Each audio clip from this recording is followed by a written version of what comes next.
శ్రీ మహాగణాధిపతయే నమః, శ్రీమాత్రే నమః. మాచిరాజు భక్తి ప్రేక్షకులందరికీ నమస్కారం.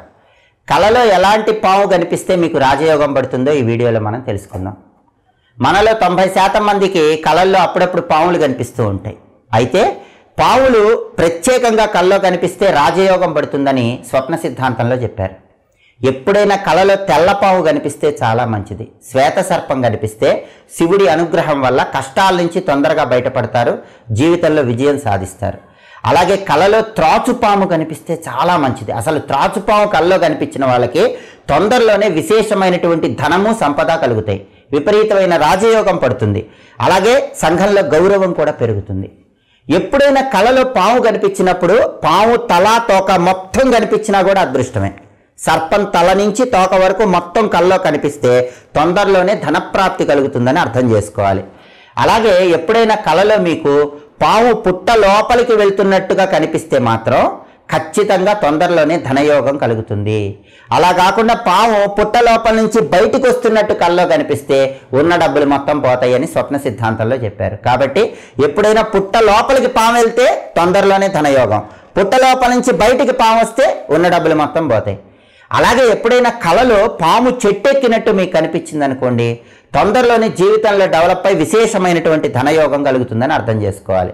అలా కాకుండా చెట్టు నుంచి కిందకి దిగుతుంది అనుకోండి, ఉన్న పొజిషన్ మొత్తం డౌన్ అయిపోయి చాలా వరకు ధన నష్టం కలుగుతుందని స్వప్న సిద్ధాంతంలో చెప్పారు. కాబట్టి స్వప్న సిద్ధాంతం ప్రకారం పాము పుట్ట లోపలికి వెళ్ళినా, పాము చెట్టెక్కినా రాబోయే అదృష్టానికి దానికి సంకేతంగా భావించాలి.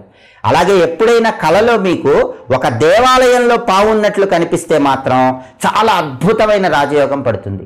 మీ కోరికలు ఒకదాని తర్వాత ఒకటి తీరుతూ ఉంటాయని స్వప్న సిద్ధాంతంలో చెప్పారు. అలాగే ఇంట్లో పాము ఉన్నట్టు కళలో కనిపించినా కూడా చాలా మంచిది. అది చాలా మహిమాన్వితమైనటువంటి కళ.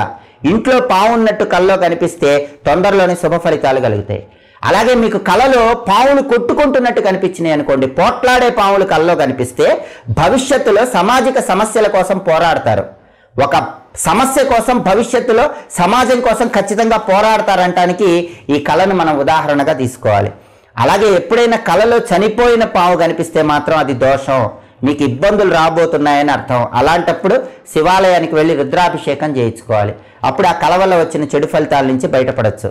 అలాగే ఎప్పుడైనా పాము ఇంటి పైకప్పు నుంచి కింద పడ్డట్టుగా కళ్ళలో కనిపించింది అనుకోండి, ఇంట్లో వాళ్ళకి ఒక అనారోగ్యం రాబోతోందని అర్థం చేసుకోవాలి. అలాంటప్పుడు కూడా శివాలయానికి వెళ్ళి రుద్రాభిషేకం చేయించుకోవాలి. అలా చేయించుకుంటే ఈ నెగిటివ్ వైబ్రేషన్ అనేది తగ్గిపోతుంది. అలాగే ఎప్పుడైనా పాము అగ్నిలో పడినట్టుగా కళ్ళలో కనిపించింది అనుకోండి, విపరీతంగా ఇంట్లోకి ధనం వస్తుంది, వచ్చిన ధనం మొత్తం హారతి కర్పూరంలా కరిగిపోతుందని ఈ కళకు అర్థం మనకి స్వప్న సిద్ధాంతంలో చెప్పారు. అలాగే ఒక్కొక్కసారి పాము కూరలు మనకి కళ్ళలో కనిపిస్తూ ఉంటాయి. పాము కూరలు కళ్ళలో కనిపిస్తే మాత్రం స్నేహితుల వల్ల కానీ బంధువుల వల్ల కానీ ఇబ్బంది ఎదుర్కోబోతున్నారు, తస్మాత్ జాగ్రత్త అని అర్థం చేసుకోవాలి. అసలు మనం పావుని కళ్ళలో చూడగానే మనకు బాగా భయం వేసింది అనుకోండి, అలాంటి కళకు సంకేతం ఏంటంటే మీ స్నేహితులు కానీ బంధువులు కానీ మీకు ఏదో ఒక సమస్య తేబోతున్నారని అర్థం. అందుకే మీరు ఎప్పుడైనా కళలో పావును చూసి భయపడ్డారనుకోండి, వెంటనే తొందరలోనే సుబ్రహ్మణ్య స్వామి ఆలయానికి వెళ్ళి ఒకసారి అభిషేకం చేయించుకోవాలి. లేకపోతే స్నేహితులు కానీ బంధువులు కానీ ఏదో ఒక సమస్యలో మిమ్మల్ని ఇరికిస్తారని స్వప్న సిద్ధాంతం ఈ కళ ద్వారా తెలియజేస్తుంది. ఇలా పాములు కళలో కనిపిస్తే ప్రత్యేకమైనటువంటి రాజయోగాలు పడతాయి.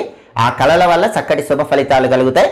అశుభమైనటువంటి సర్పం కళలు వచ్చినప్పుడు మాత్రం శివాలయంలో రుద్రాభిషేకం చేయించుకోండి, సుబ్రహ్మణ్య స్వామికి అభిషేకం చేయించుకోండి, ఆ సమస్యల నుంచి బయటపడవచ్చు. నిత్య జీవితంలో మీకు ఎదురయ్యేటటువంటి అనేక రకాలైన ఆర్థిక, ఆరోగ్య, కుటుంబ సమస్యలకు చక్కటి పరిష్కార మార్గం మాచిరాజు భక్తి ఛానల్.